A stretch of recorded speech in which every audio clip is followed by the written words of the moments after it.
everyone, my name's Antony Cummins and I want to talk to you today about a subject that keeps coming up time and time again. So I'm sure I've done it in other videos, but I want to make a dedicated video to just this subject. Are ninja manuals fake? Okay, now the reason this came about, I was on Instagram and I was looking through my feed and Eric Shahan, who does Shinobi books, his came up and a guy asked a question on there. A ninja manual's fake. He's heard that in Japan they said ninja manuals are fake, they're rubbish. This is an aftershot, a shoot over, whatever you want to call it, of a 1950s, 60s attitude. There was one, and I forget his name, and his name is available, but it would take me I'd have to go back to a lot of notes to find it. And basically there was one guy in the mid to late 20th century who was a very well-known academic, but very conservative, who said ninjas, no, rubbish, you know, that they don't exist. All the manuals rubbish, everything is rubbish. He just literally blanketed, he hated ninjas. But we can't dismiss what he said. But the problem is, it was at the time when all the books were coming out about the crazy ninja stuff, the crazy this, the crazy that. That's where that story comes from, that the Japanese don't believe it. There was only like 1 or 2 men who said that in like 40 or 50 years ago. And so much more has been done since then. And even Mie University since then have been involved. And don't say they're fake, but there is bits you have to understand, which we'll go into now. But first, you have to understand this breaks into 2 questions. 2 questions. Are the ninja manuals real? And do they represent what was done in the warring period? Now, we don't really have much information about the ninja in the wars. That's from basically 1499, if you like, to 1599, 1600. That 100 years of Japan in absolute, chaos. It was longer than that, but let's take that 100 years.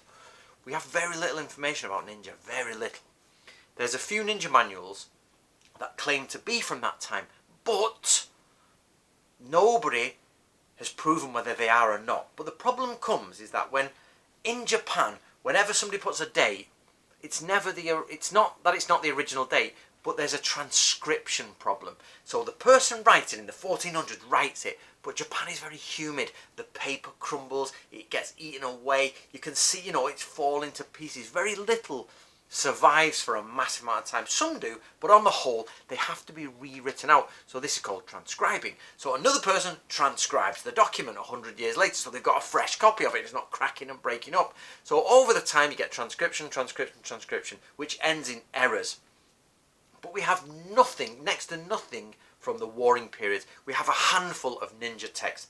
But of course they're transcribed in the 1700s, so they're not the original paper. If you could test the original paper, you could say, okay, 1550, we're okay, everything's sorted. But those originals are long gone and we only have later editions. So of course people say, oh, it was just made up in 1700 and they put that date on. They do it for all sorts. The Taiheki comes out, oh, it wasn't that day, even though it's pretty much provable at times that there is an earlier version of the Taiheki, which is edited. They go, oh right, well, there's only a slight, it's got, I don't know, a 2% edit. Oh, it's not from the old times, it's new, you can't, you're like, no, it's literally 1400s, but it was slightly changed in 16 odd, and they're like, stop, you can't use it, it's a very Japanese way. So we have this black hole in the middle of this just lack of information on ninjas. But of course, when the times of peace come, we have lots of transcriptions start happening, lots of writing, but this just isn't in with ninjutsu. What people don't realise is that this happens across everything. The volume of actual texts in Japan on all subjects goes massively up when you get to the period of peace. Why? Because people aren't worried about hunger anymore. They're literally, before that, they were starving, trying to fight off the bandits, not thinking, oh, I shall write my family tradition down. They were literally had stuff to do. Not always, but, on the main, they were busy in the warring periods. How busy? That's another debate. But my point is it rockets in all things. All things start getting written down. So then people say, oh, well, it was made up later on. Okay, that's a valid point, it's made up later on. So are these original manuals that claim to be from the 1500s real? Well, what you need is somebody to go through it who's a linguist and can say that sentence is from this time, that sentence they never use this in this time. Nobody has ever done that. Nobody. So that bit's there. So the next step is, right, okay, we've got this. The next step, which don't, the dates, nobody disagrees with the dates. Bansen Shukai, 1676. Shoninki, 1681. No one disagrees with these dates. Okay then, so what they do say is that, oh, it must be fake. Okay, why? Because it's the period of peace. Okay, that's not really, that's very retrospective, looking back at them. They didn't know they were in a period of peace. They thought they were in a lull of peace. In their head, samurais were continuing. There was no end to the samurai. In their head, in the 1600s, the samurai had been going for 600 or 700 years. To them, that's forever. That's like however many generations, or 100, 200 generations, or whatever it is, back. As far as they're concerned, the samurai are here to stay. And they were going for another 200 years. So, they genuinely were in samurai times. They didn't think, you know what, I think the samurais are going to end, so let's write some stuff. No, they genuinely had a job to do. And their job was to serve their lord as a retainer and prepare for war. That doesn't mean that everything that was written is real. It doesn't at all. Because even when you go to ancient China, one thing that you don't realise about ancient China is, Sun Tzu, let's look at Sun Tzu, nobody can agree on if he was real or not. People, if you don't know this, most academics now think he was constructed later on to make it sound cool. Master says this. So somebody wrote The Art of War much later, so not 500 BC, it's like 200 AD, or roughly. They found one in a Han Dynasty tomb, which means it must be written roughly about the time of Christ at the latest, depending on what the date of this tomb was. So you've got this idea that they were made up later. So that means, well, Sun Tzu's Art of War, was it made up by someone who'd even been to war? But yet it's the most famous text. It's the same argument, is did the person who wrote it go to war? Well, half the time, no, because they had the time to write it. So a lot of these commentators, Chinese commentators, are not people who went to war. Some of them did, but some of them didn't. But what you get then is a divide. They say, okay, that's an armchair general. What? Because he never went to war. So he should start war on his neighbours just so he could test his family tradition.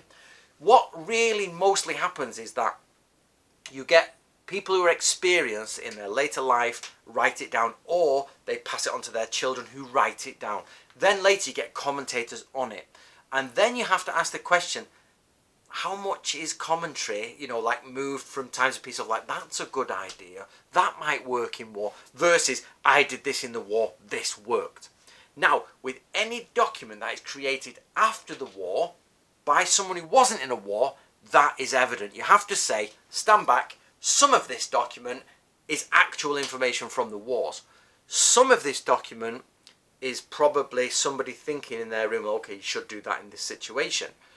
Or it's information passed down and they said this is what we should have done when we were at war. We didn't do it, but we should have done it, so therefore here's the teachings we've learned because we didn't do it in war. So you don't pick up a document and go, fake.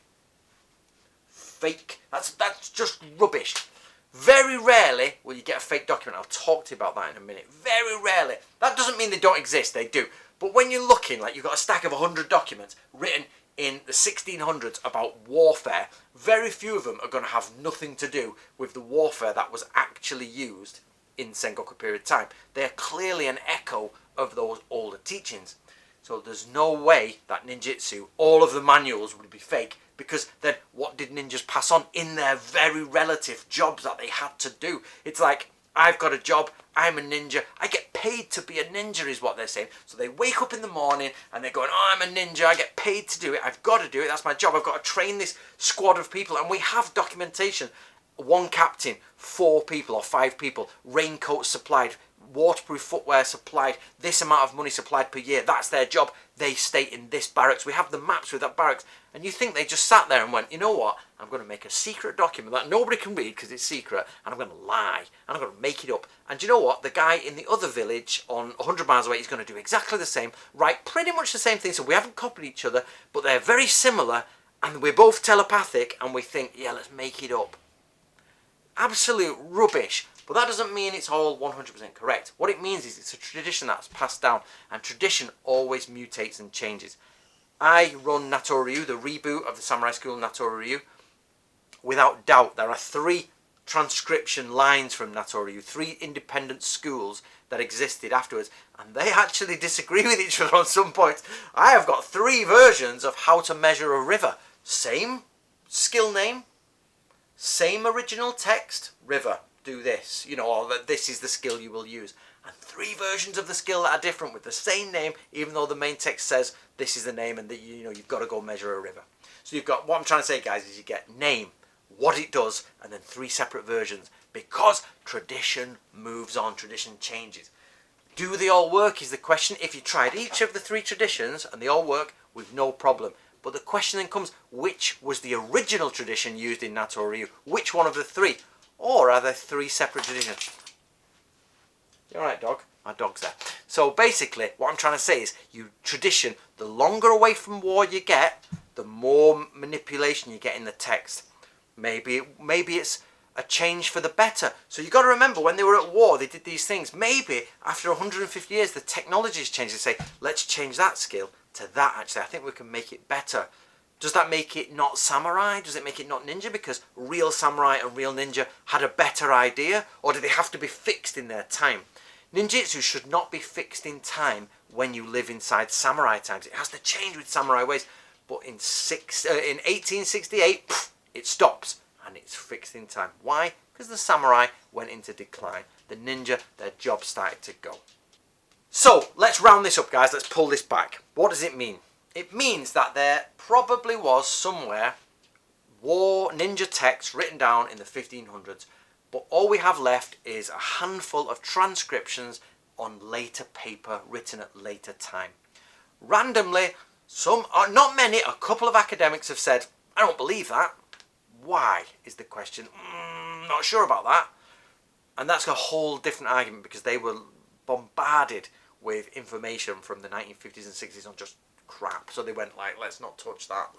And nobody wanted to touch ninjas for like 50 years. It was a real taboo subject in Japan. Not because they were evil, it's because it was basically laced with people pumping out shit. Like Fujita Seiko and these swastika shuriken that apparently came out of a James Bond film but said was ancient. All crap like that. So these academics were like, yeah, let's not touch that. And I came along and went, no, let's touch it, let's pull it to pieces. And then Japan started doing it. It's only now, they've only been doing it for 5 or 6 years, Japan have actually been doing it. So, are there any fake manuals? Well, I have come across 2 fake manuals. And the reason I say fake is because of this. I came across a ninja manual. I've got it, like a copy of it upstairs.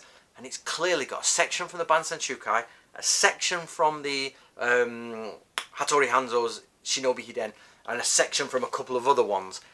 And it's literally word for word verbatim, bang, bang, bang, out of it. And you're like, why is that strange? Well, this is the reason. The ninjutsu is real, or it's from, these manuals. But what we've got is a collection that's put together at a time when these manuals were not side by side. The Bansei Shukai and the Nippiden are not brought out to the public till you're talking like early 20th century to mid 20th century that these put together. Yet this manual, which claims to be Edo period, has the most famous ninja manual collection ever. And you're like, oh. So the information is correct. You can literally read that information and say, that came from Iga, that came from Mikawa, that came from me. And you're like, okay, there you go, that's them, done, boom. But the actual scroll with the paper is fake, with a fake date, because there's no way that one ninja in the 17 whatever it says it is went and got the top 4 famous ninja manuals from the 20th century. It's like, yeah, somebody's made that up. And there's another one, a Koga one I've got, which is straight out. I've just got Kuji. It's like exactly what you would imagine a fake, ninja. Doesn't match any of the other ninja scrolls. Doesn't have anything remotely to do with ninjutsu, but has all the sort of like Kuji cool stuff in. You're like, So that would need to go for proper testing and make sure somebody would test the paper, test the ink, test the grammar, test everything and say, oh no, that's clearly 20th century. Okay, so are ninja manuals fake? No. Why? Because they were written in a time when people had to do their job. Do they fully represent the ways of the shinobi in war? Possibly not, because things change and they're still working samurai, they're still working ninja, and they're doing their things. So we have a problem. There are changes in the Ninja Manual, but the question is how much? That question is only answered when you look at every individual manual.